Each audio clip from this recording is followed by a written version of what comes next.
ma gueule, ma gueule, ma gueule. Nous, on vient faire du sport. C'est le jeu, gros, c'est les léopards. C'est vrai, faut que ça chicote très fort. Filmo, je sais pas si t'as capté le bail en même temps. Pourquoi tu comprendrais pas que dans mon équipe on est simple, on est vite, on les feinte, on les gifle, on les grimpe. Dans l'esprit, on est bien. Nothing boo, we no issue. Allez, léopard, allez tout l'avant. Piccolo mobimba, simana bango. Allez, léopard. Guiloando, grand léopard.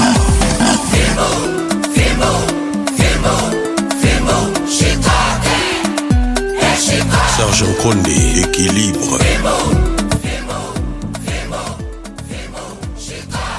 Comme chaque jeudi, vous avez l'habitude d'être branchés et de nous choisir afin qu'ensemble nous puissions parler sport. Messieurs et dames, bienvenue dans votre émission.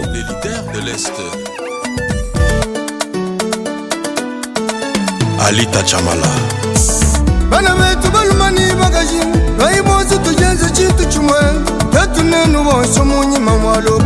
Jano Pinano. Jusqu'à Mukazo, c'est bien moi la présentation de cette émission. Je vous dis donc bienvenue amis sportifs dans votre émission Les Sportifs Pas. Monsieur formidable. Léopard et Zanamoli, moi bas champion. RDC Mboka Montana ya Motopi. Coupe du monde yo, c'est l'RDC. Et Loko Yamakasi. Comme je vous avais promis la semaine dernière que nous allons devoir aller de l'autre côté de Kinshasa pour essayer de parler sur ce thème qui concerne la direction technique nationale, jusque-là qui est dans un calme total, un silence depuis la nomination de Medar Sadissou qui a pris la tête de cet organe. Alors jusque-là, il n'y a rien qui est fait. Selon peut-être les analyses qu'on a eu à faire par rapport à la direction technique, on pense que jusque-là, ils sont encore loin et trop loin de leur objectif, loin de ce qu'ils doivent faire. Et ça ne participe pas vraiment au développement du sport congolais. Alors je serai avec Verdun Kengete. Il va apporter son expertise, il va apporter aussi son savoir dans cette émission, parce que vous le savez très bien, ici dans cette émission, lorsque nous exposons un problème, on cherche aussi à trouver des solutions. Qu'est-ce qui doit être fait par rapport à tout ce qui se passe de l'autre côté de la direction technique nationale, alors qui est chargée aujourd'hui peut-être de faire la formation et les perfectionnements aussi de cadres sportifs techniques, des entraîneurs, des fédéraux et animateurs. Mais jusque-là, lorsque vous voyez même les formations qui sont organisées par la direction technique nationale, ça ne produit pas de fruits. Regardez même les entraîneurs qui sont formés aujourd'hui par la direction technique nationale. Vous sentez que ce sont des entraîneurs, lorsque vous les mettez sur le terrain pour qu'ils puissent quand même produire des résultats, ce ne sont pas des résultats qui sont palpables. Alors tout ça, nous allons faire le contour de tout ça, parce que lorsque peut-être avec tous ces gens-là, on ne voit pas des résultats, donc c'est à la tête où il y a un sérieux problème. Alors si à la tête il y a un sérieux problème, il faudra chercher la solution, et je pense qu'on trouvera la solution ensemble avec Verdun Kengete. Dans cette émission, il y a la politique sportive de l'État qui doit être mise en place, les projets sportifs élaborés au sein de la fédération doivent être en cohérence avec les orientations fixées peut-être aussi par le ministère. Donc il y a certaines choses que lorsque vous voyez, vous regardez, vous sentez que nous sommes encore très loin, alors même du développement congolais. Oui, on a eu à chanter, à crier sur la fédération. Je pense aussi quelque part le développement du football congolais, et la direction technique y participe aussi. C'est pour cela que nous allons devoir parler sur la direction technique. Qu'est-ce qui doit être fait en principe jusque là, parce qu'il n'y a rien qui est fait. On a mis dehors de côté peut-être Christian Sengi Biembe, pensant peut-être pouvoir donner de l'énergie ou des ailes à la direction technique de survoler pour quand même nous rapporter quelque chose. Regardez aujourd'hui le football des jeunes, la formation, tout est presque par terre. Alors, je vais devoir recevoir Verdun Kengete dans cette émission. Ensemble avec lui, nous allons devoir parler, nous allons devoir tourner autour de ces sujets. Il est déjà là. Verdun Kengete, je vous dis bonjour. Bonjour, Super Mukazo. Bonjour à tous les auditeurs de la radio. Et merci pour l'invitation. Alors, c'est un plaisir de vous recevoir depuis Londres. Un plaisir est partagé, la propre obligation. Alors, Verdun Kengete, une première participation dans cette émission. Comme vous le savez très bien, dans cette émission, nous sommes là lorsque peut-être on expose un problème ensemble avec notre chers auditeurs et auditrices. Et vous, l'invité, on cherche à connaître qu'est-ce qui n'a pas marché, qu'est-ce qui ne va pas. Et aussi par après, chercher comment et voir dans quels moyens trouver des pistes de solutions, apporter des solutions à ce qui ne marche pas. Alors, pour ces jeudis, nous allons faire un peu nous allons aller de l'autre côté de Kinshasa. Précisément, je pense à la fédération, pour essayer quand même de voir dans quel sens nous devons trouver des solutions par rapport à ce qui concerne la direction technique nationale. Jusque-là, Verdun, il y a un sérieux problème avec la direction technique nationale. Pas de projet mis en place. Jusque-là, un silence, je peux dire, comme si on était à la mort. Il n'y a rien qui est fait. Mais quand même, il y a quelqu'un qui chapeaute cet organe. C'est Médard Loussadissou qui est là à la tête. Des formations qui n'apportent pas des résultats qui sont palpables. Jusque-là, un sérieux problème. Verdun Kengete, la direction technique en manque d'inspiration. Exactement. En manque d'inspiration, c'est le mot qu'il faut pour décrire le manque de professionnalisme ou encore parler de ces problèmes des projets. Parce que la DTS, c'est-à-dire Spectre National, c'est l'organe qui a pour capacité de pouvoir faire sortir ou mettre en exergue l'identité du jeu congolais. À l'heure actuelle, le Congo n'a pas d'identité du jeu. La direction nationale permet au pays de pouvoir tracer une ligne en termes de progression, soit d'abord des équipes, des coachs et des entraîneurs. Donc, on essaie un peu de voir aujourd'hui la situation sur le terrain. C'est carrément déplorable et inutile de voir qu'en termes d'abord d'équipe nationale, dans les centres de progresser depuis 2008 jusqu'à nos jours, la RDC passe des moments de vaches maigres, il n'y a pas encore de stabilité. La stabilité qui avait laissé savoir petit à petit. Les équipes d'âge, on a un sérieux problème parce que, il faut le dire en face, le football actuel, c'est la formation et l'encadrement des jeunes. On ne peut pas espérer aller loin parce qu'on ne fait pas une bonne préparation. Au niveau des coachs, la section des directives s'en sort de la plus belle manière. Les autres ont du mal à pouvoir se frayer un chemin. Donc, à l'heure actuelle, si on peut juger le travail de la direction nationale, on va dire que carrément difficile et lamentable. C'est aussi dû à un problème de la politique sportive parce que la direction nationale, c'est une structure qui a fait COPA. Lorsque la FICOPA a du mal à pouvoir. Je disais que le problème aussi est lié à la fédération parce que la DSN est une structure. C'est la branche de la fédération. Lorsque la fédération n'arrive pas à étaler un projet sportif sérieux, la DSN aura du mal à pouvoir s'inspirer d'un projet sportif pour faire une promotion au sein du football en RDC. Donc la DSN se comporte mal à cause de la mauvaise politique et de la mégestion de la fédération. Donc le manque de résultats de la DSN est partagé. D'abord, ces animateurs, ainsi les dirigeants de la FECOFA qui n'arrivent pas à pouvoir faire un projet sérieux et accompagner la DSN avec des moyens. Alors, Verdun, jusque-là, il y a peut-être des formations. On a vu Médard Loussadissou qui a sillonné presque toute la République avec des formations. Et surtout, beaucoup plus, on se base sur les entraîneurs. Et lorsque nous regardons peut-être ces formations, et lorsque nous regardons aussi les niveaux actuels de nos entraîneurs, il y a encore à boire et à manger. Vous sentez que ce sont des gens qui ne sont pas capables de nous produire des résultats, que ce soit avec des clubs, partout dans des championnats, dans des ententes. Vous sentez qu'on est encore trop bas. Qu'est-ce qui ne marche pas? Trop bas, c'est ça. Allez-y, on vous écoute. Rien ne marche parce que il y a un problème d'organisation.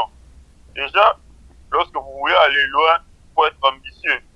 La RDC a un problème d'ambition et de vision. Lorsque on organise des formations des entraîneurs sur le plan local, sans associer une expertise étrangère, parce que il y a un problème de moyens. Et les entraîneurs formés sur le plan local ont du mal à pouvoir exposer leur talent à cause aussi du championnat qui n'est pas régulier. Comment attendre à des bons résultats lorsque tout n'est pas mis à l'œuvre? Les entraîneurs souffrent de ce problème. Le championnat, lorsqu'un championnat est bien organisé, les entraîneurs auront la capacité de pouvoir montrer leur marque. Et lorsque le championnat ne se joue pas comme il faut, les entraîneurs seront en baisse. Aujourd'hui, il faut le dire, à l'exception du Bénin qui s'en sort, qui vend l'image positive de la RDC, les autres entraîneurs ont du mal à pouvoir encore sortir de la tête de l'eau. Tout cela, c'est à cause de la mauvaise politique de la fédération et la DTN n'accompagne pas la manière qu'il faut nos entraîneurs. Les formations peuvent durer 4 mois, 5 mois. Est-ce qu'il y a encore des recyclages, des partenariats avec d'autres fédérations pour promouvoir nos entraîneurs? Par exemple, du Tchad et le Maroc, il y a un accord qui permet à ce que les jeunes joueurs, les entraîneurs tchadiens vont se recycler chez l'autre. Parce qu'à l'heure actuelle, le Maroc devient une institution de football en Afrique. Alors pourquoi pas s'accommoder avec lui pour pouvoir aller de l'avant? Parce que l'effort fait l'effort. Alors il faut faire des efforts pour mettre les entraîneurs dans le bon niveau et pourquoi pas avoir un projet sérieux et faire preuve de patience pour que cela porte des fruits. Alors, Verdon, vous avez soulevé un problème de moyens par rapport peut-être à l'expertise de gens peut-être qui peuvent venir de loin, de l'extérieur. Je prends toujours l'exemple du Tchad que vous avez cité là. Je pense à la dernière formation des entraîneurs de l'autre côté du Tchad. On a fait appel à l'expertise de l'extérieur. De l'autre, je pense on a pris Hervé Happy qui est de l'autre côté de la France avec la formation de jeunes, tout ça. On l'a pris et il est venu, il a formé. Il a apporté son expertise. Est-ce qu'aujourd'hui, pouvons-nous accuser les moyens à la fédération qui ne peut pas peut-être amener quelqu'un de l'extérieur pour venir apporter quelque chose? Aujourd'hui, on peut amener quelqu'un même de l'Afrique du Sud ici, on peut amener quelqu'un même du Maroc, il y a beaucoup de pays. Est-ce qu'on peut accuser un problème de moyens? C'est ça là où les bas blessent, parce que quand on parle de moyens, surtout les moyens financiers, on doit se dire les choses clairement. Parmi les choses qu'on reprochait à la gestion au Mali, c'est aussi la transparence pour la traçabilité de l'argent. La fédération ne doit pas pleurnicher en termes d'argent, parce qu'il y a des subventions de la FIFA. Pour la fédération peut les utiliser à bon escient pour son fonctionnement. On vous donne des exemples typiques. Chaque année, la FIFA remettait à la RDC 500 000 $. Excusez-moi, 500 000 $ pour la promotion du football féminin. À quel état se trouve le football féminin en RDC? Prochaine marque.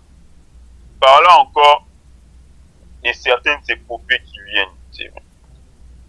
La RDC doit avoir 1 700 000 de droits télé après sa participation au barrage de la Coupe du Monde.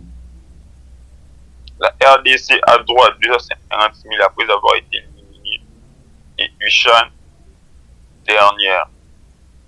Cela prouve que l'argent de la RDC n'en manque pas, mais doit être accompagné de la bonne volonté. Les discours politiques en sens qu'il faut se référer à l'État doit cesser. La fédération est un organe qui doit évolue aussi d'une manière indépendante. Parce qu'à l'heure actuelle, le football est devenu un business. Au-delà d'un sport, c'est un business, c'est un marché. Une bonne organisation attire les investisseurs. Et lorsqu'il y a des investisseurs, il peut avoir une bonne promotion et une bonne marge de progression.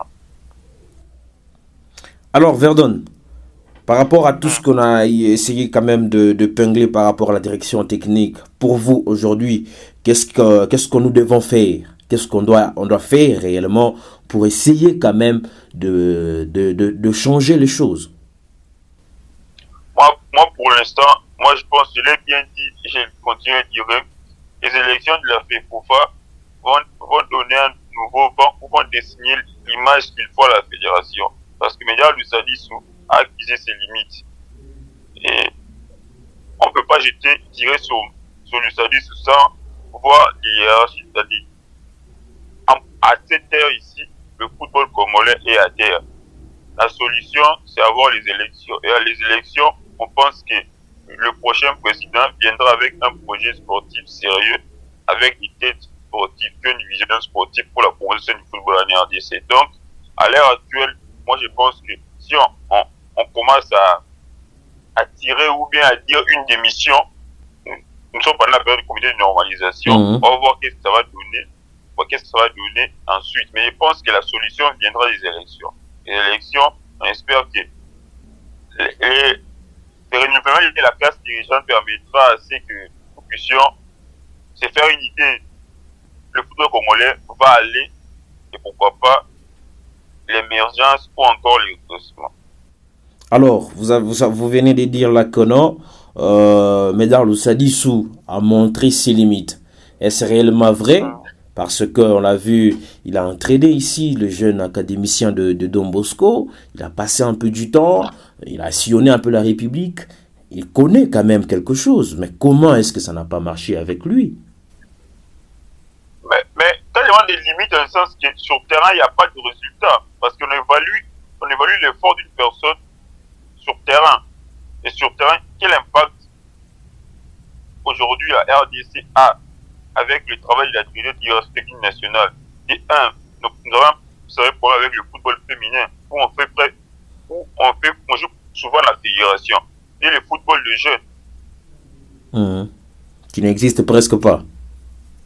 Il n'existe presque pas, mais le socle et tout un parcours, c'est le football de jeunes. Prenez l'exemple de la France, du Sénégal, pour qu'on sort.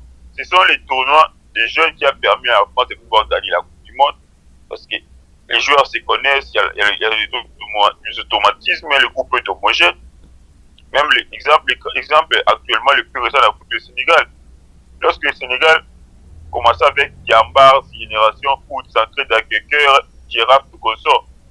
Ils ont bossé aujourd'hui, ça porte des fruits à cause du football des jeunes. À part les entraîneurs sénégalais vont se recycler.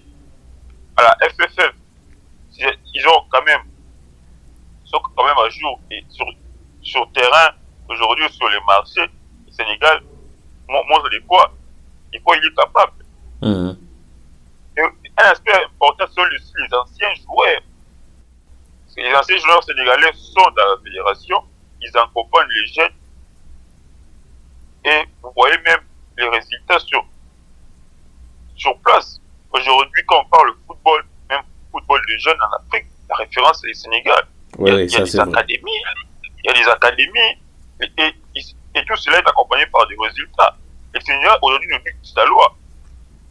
U20, U17, U23, Can Soccer Beach, la CAN, c'est-à-dire rappeler au moins 5 à 6 trophées. Dans presque une année, c'est l'effort du travail, du sérieux et de la bonne organisation.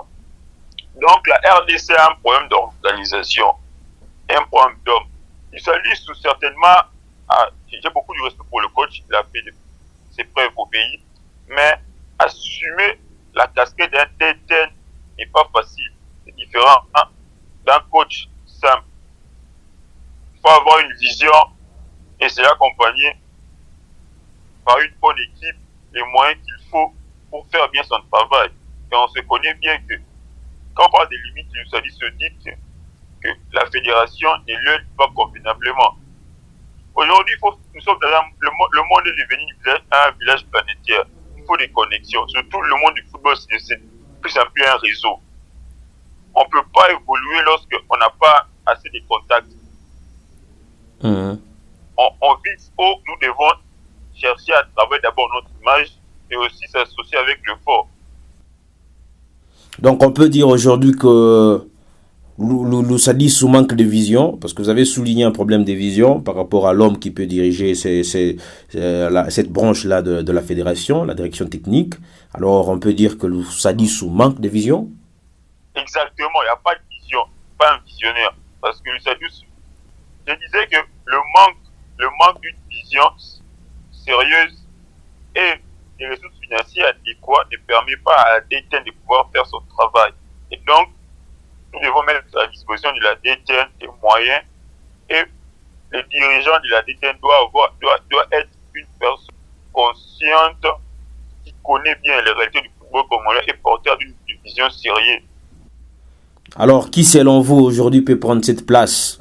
Bien, on pense que le Sadis peut partir et laisser la place à une autre personne. Moi, la DTN, il faut le confier quelqu'un qui connaît bien la réalité du football congolais et du monde. À l'heure actuelle, pour moi, personnellement, je vois un type comme Christopher Wale Mbomba assumer parfaitement le costume du DTN. Déjà avec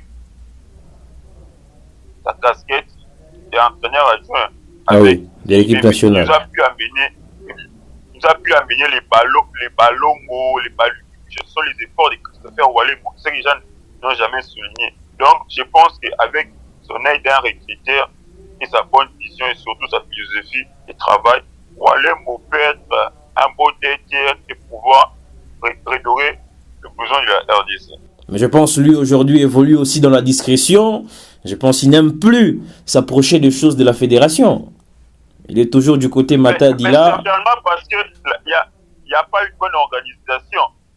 Tous les anciens joueurs veulent travailler avec la fédération. Mais lorsque la fédération est incarnée par le népotisme, les favoritismes, la complaisance, et tout cela à cause des photos qui ont pris en otage le football congolais pour les intérêts égoïstes, les mis à cœur s'éloigner pour ne pas être produit dans la boue. Vous savez combien de joueurs congolais veulent faire un comeback dans la fédération pour travailler? Malheureusement, les portes sont fermées. Tout cela parce que ceux qui ne connaissent pas le football abusent, comme le disait Eto. Le football n'est pas compliqué, mais ceux qui ne connaissent pas les rendent très difficiles. Donc, la mauvaise politique et la classe dirigeante de la FECOFA, c'est-à-dire le clan Omari, ne favorisait pas la paix et la critique pour que d'autres anciens joueurs viennent travailler. Et même quand il faut associer les joueurs au sein de la fédération, il faut voir qui il faut associer. Walemo a fait ses marques, il a un diplôme UEFA A. Il y a Abel Tamata qui a un diplôme UEFA B. Ouais, Abel Tamata, oui. Il y a beaucoup d'entraîneurs congolais à l'étranger. Il y a beaucoup de Congolais à l'étranger qui veulent, même si aujourd'hui la RDC a un problème aussi de pouvoir ramener les binationaux, ça à cause aussi que la DTN ne fait pas son travail. Qu'il n'a même pas assez de contacts avec des joueurs à l'extérieur.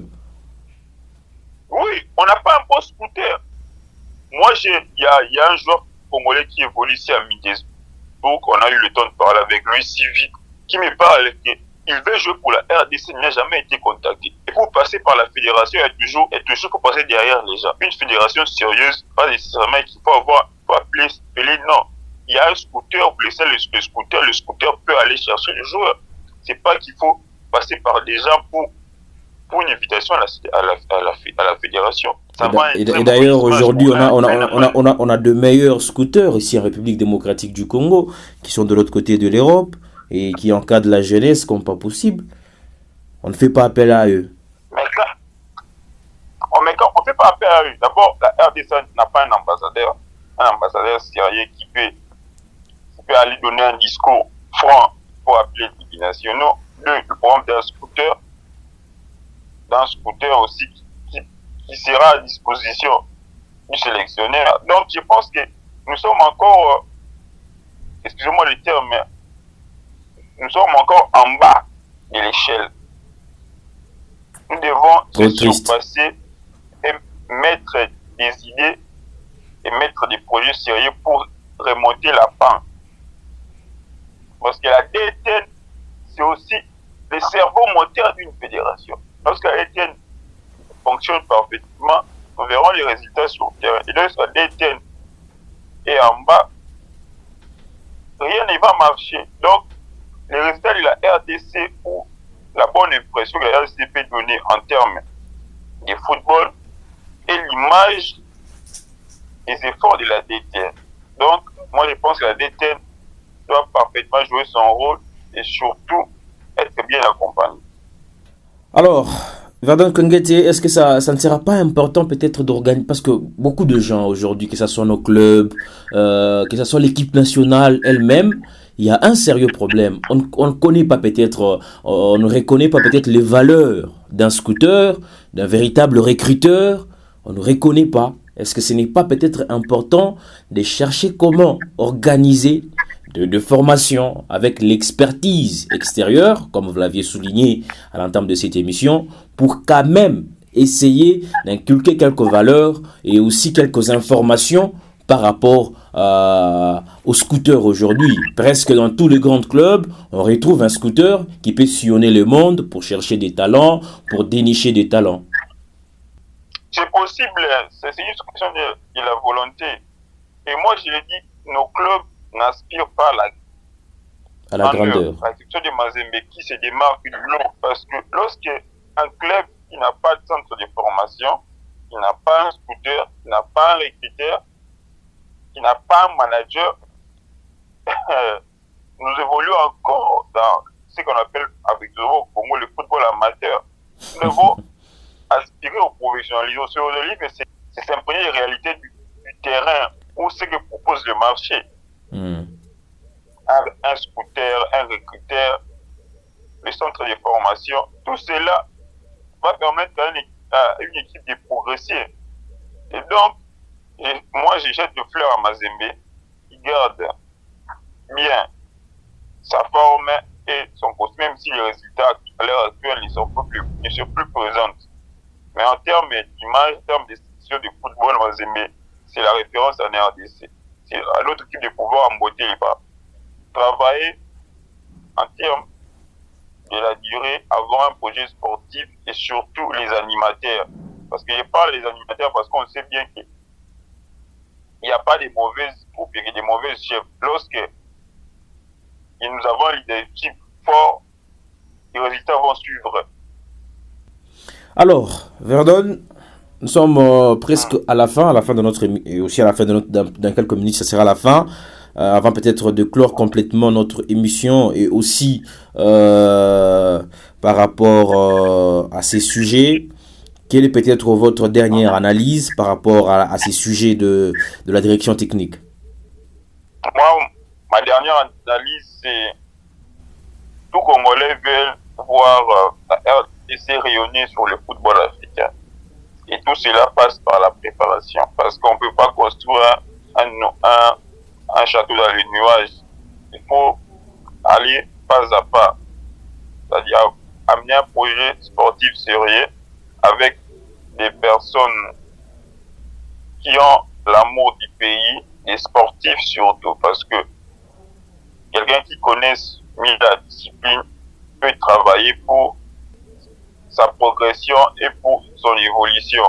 Donc, à l'heure actuelle, la DT n'a montré ses limites et nous espérons que les élections viendront avec un nouveau vent pour essayer de bousculer l'hierarchie ou changer les choses.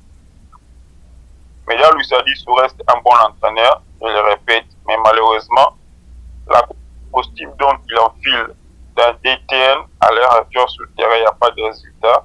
Nous espérons qu'il doit remédier, parce que remédier, c'est là, mais malheureusement, nous sommes dans la communauté de normalisation, on j'ai signé l'évolution où peut dire peut-être l'image qu'il faudra à la fédération. Alors, Verdun Kengete, un mot aussi par rapport à ce qui concerne ces tournois, Fatih Cup, qui est confirmé d'ailleurs en République démocratique du Congo. Un mot, moi je pense que dans la vie, il faut pas être un adulateur des autorités. Déjà par le terme Fatih Cup comme tournoi, c'est du clientélisme à ciel ouvert du ministre des Sports Kaboulou, Mona Kaboulou. Et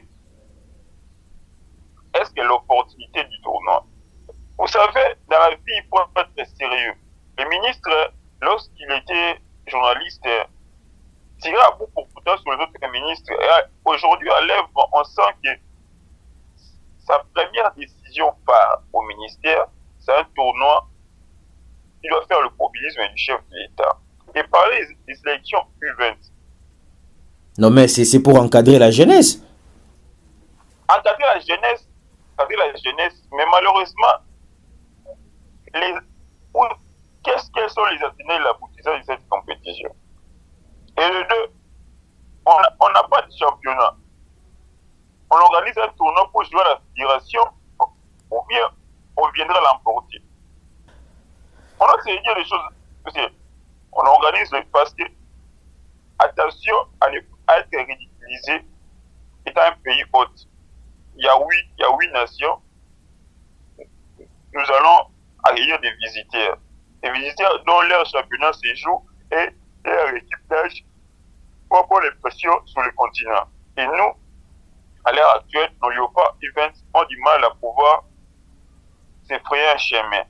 Et lorsqu'on sera face à des adversaires sérieux, on connaîtra la suite.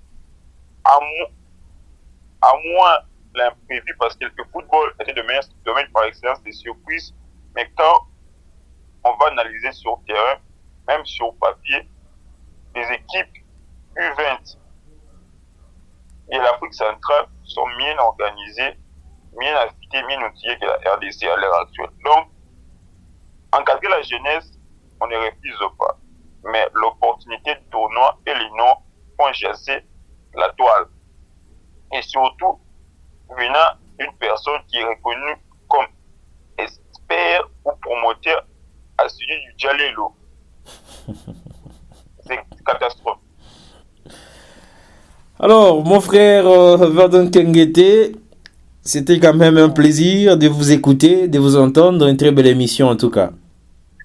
Merci beaucoup, mon cher. Je suis là. Et à chaque fois, je serai là à cas d'une invitation pour essayer un peu de conjuguer le sport et pourquoi pas se projeter sur le sport en général en RDC, parce que le sport est une religion et aussi un secteur de développement. Alors, merci beaucoup d'avoir répondu à notre invitation. C'est moi qui vous remercie. Merci en tout cas. Alors, c'était là Verdun Kengete. Ensemble avec lui, on a essayé quand même de parler ce qui concerne la direction technique nationale. Vous avez vous-même écouté. Et pour Verdun Kengete, Médard Lousadissou a montré ses limites. Médard Lousadissou a montré ses limites. Il faudra quand même amener un nouveau vent. Et nous attendons peut-être les élections pour le mois de novembre, je pense. Il y aura élection à la fédération. Et on pense très bien qu'on va essayer un peu de bouger les choses aussi du côté de la direction nationale technique qui dirige aujourd'hui Médard Lousadissou. Pour Verdun Kengete, il faudra amener même le profil de hommes comme Christopher Walembo, qui s'est quand même retiré de beaucoup de choses. Hein. Il a décidé d'évoluer un peu dans la solitude, si on peut le dire ainsi. Il est toujours du côté Matadila, calme, dans le calme, même sur les réseaux. Il a essayé d'effacer ses comptes réseaux sociaux. Donc, évoluer un peu dans la solitude, c'est aussi parmi peut-être deux hommes qui peuvent apporter quelque chose aujourd'hui au sport congolais. Mais ils n'ont pas cette chance-là parce que l'organisation n'est pas toujours à la hauteur. Alors peut-être avec ces nouveaux vents qui vont arriver au mois de novembre, nous espérons voir quelque chose de nouveau. Nous espérons voir peut-être de nouvelles têtes, de nouvelles figures pour essayer quand même d'apporter de nouvelles idées. C'est très très important car Médard Lousadissou a montré ses limites, c'est un bon entraîneur, mais la costume que le monsieur a enfilé jusque-là, ça n'a pas produit les résultats. Ça n'a pas produit les résultats et il faudra quand même laisser la place aux autres et voir ce que les autres peuvent quand même nous apporter. Parce que lorsque nous regardons tout ce qui est comme objectif, tout ce qui est comme plan que la direction technique doit accomplir ou les objectifs que la direction technique doit poursuivre, c'est presque le bas. C'est presque le bas. Il n'y a rien qui est fait de formation avec des entraîneurs qui sont toujours au bas de l'échelle. On ne voit pas des résultats qui peuvent être palpables, qui peut convaincre. C'est un peu anormal. Alors il faudra quand même essayer de faire bouger les choses de l'autre côté. On a essayé aussi de faire un petit crochet par rapport au tournoi Fatchi Cup. Le tournoi Fatchi Cup avec le Léopard U20. Je vous rappelle d'abord que le Léopard U20 joue la CAM. La CAM qui est la Coupe d'Afrique de Moselle qui se déroule de l'autre côté de Metz. Nous sommes en France. Donc l'équipe qui sera conduite par Trésor Milinga Likita, ancien joueur de Lupopo, ça sera lui qui va conduire cette équipe à ces tournois-là. Et la RDC qui va essayer quand même de rééditer l'exploit de la première édition. Parce que la première édition, c'était la RDC qui avait remporté ces tournois-là. Et la deuxième édition, ce n'était pas la RDC, mais la troisième quand même. Pour cette fois-ci, nous espérons très bien que la RDC fera quelque chose. La RDC qui est dans le groupe B, en compagnie de l'Algérie, la Centrafrique et aussi les Cameroun. Nous espérons de très bons résultats avec Trésor Milinga à la tête. Ce n'est que du bon résultat et nous espérons parce que c'est parmi peut-être aussi deux hommes qu'on n'a pas eu peut-être à souligner. C'est parmi des hommes qui font un très bon boulot de l'Europe. Nous devons les reconnaître et les souligner. C'est parmi des hommes qui font un très très bon boulot. Il est là à l'encadrement de plus de 700 jeunes, s'il vous plaît. Ce sont des hommes qui méritent l'accompagnement du gouvernement, qui méritent quand même l'accompagnement de la fédération. Il ne faut pas leur laisser la charge à eux-mêmes, prendre cette charge sur les épaules et ça ne sera pas bon. Il peut se fatiguer aujourd'hui. On a besoin des binationaux. On a besoin de voir des grands joueurs venir vers nous. Et c'est très important quand même de soutenir ces genres d'hommes, de soutenir leurs idées. C'est très très important. Alors, la liste des Léopards qui sera publiée, ce sera pour ce lundi 29. Plusieurs attendent cette liste parce que le Gabon a publié, c'était hier, sa liste, et la RDC c'est pour ce 29. Alors je vous dis sincèrement merci pour votre fidélité nous accorder. Merci beaucoup pour votre attention aussi vous avez prêté à cette émission. Ensemble on a analysé, ensemble on a parlé sport dans cette émission. On vous dit sincèrement merci.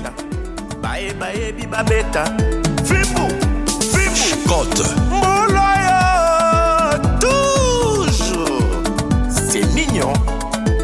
Supporter Bagangi.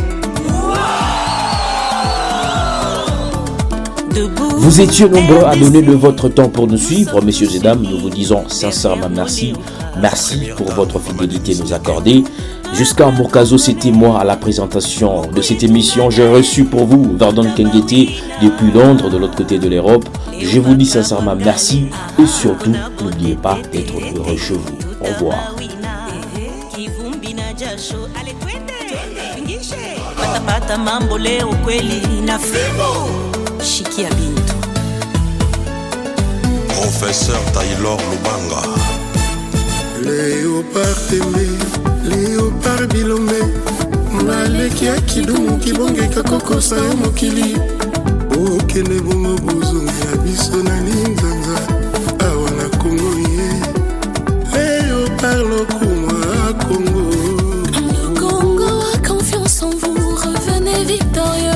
Seule la victoire est belle. Oya biso na Léopard tozobeta po toganye lokumu ya RDC biso nyonso bana mboka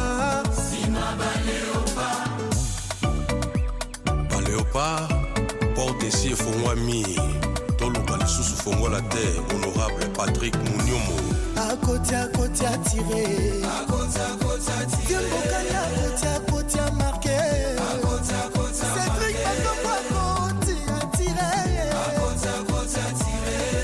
Depuis Kala Tozalaka déjà bagarre